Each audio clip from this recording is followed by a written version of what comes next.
You're probably sitting there wondering to yourself, I have a ton of Lustrous Tides. Should I pull for Ji-yeon or should I wait for Yinlin? She's coming in like 2 weeks. The honest answer is a little more difficult to explain, so let me elaborate. Ji-yeon is a husbando. Yinlin is a waifu. Do you prefer hot dogs or tacos? Delving deeper, Ji-yeon is a main DPS, whereas Yinlin is a sub DPS.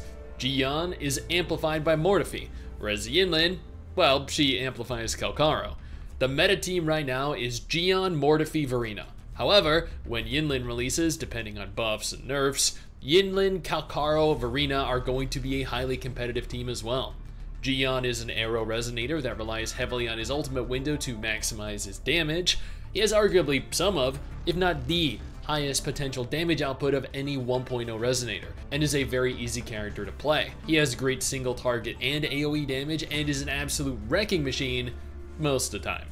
He also suffers from severe energy starvation, which leaves him feeling a little less OP outside of his ult window. Yinlin is a sub DPS or a hybrid DPS. Her damage output can contest even the most powerful resonators like Cal or Ji-yeon, even in spite of her not filling the main DPS role. Yinlin provides a significant number of benefits to your group, especially when you're not actively controlling her. On the one hand, she possesses an enormous range coordinated attack, allowing her to deal damage while she's not directly on the field, where you're controlling Kalkaro as an example. She has a phenomenal outro skill that boosts electro damage by 20% and resonance liberation damage by 25%, lasting for a total of 14 seconds. Not only is she powerful to play, but she also has a rather large boost to whoever you choose to swap to. Unlike Ji-yeon, she isn't energy starved, meaning instead of farming for energy regen, something Ji-yeon and numerous other resonators need, you can instead focus on increasing her damage or utility. She's also fairly easy to play. Basing this off of ease to obtain, I'd say Ji-yeon would be preferable. He's the limited banner character right now and is amplified by Mortifi, who is an easy to obtain 4-star resonator.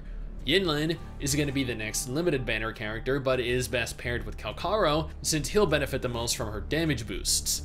Cal and Yinlin, of course, are both 5-star resonators. Both team compositions benefit from Verina and her boosts, however, but since we have 2 5-star selectors, obtained thanks to Kuril's generosity, you can tactically obtain both Verina and Kalkaro, making Yinlin the ideal choice over Ji-yeon.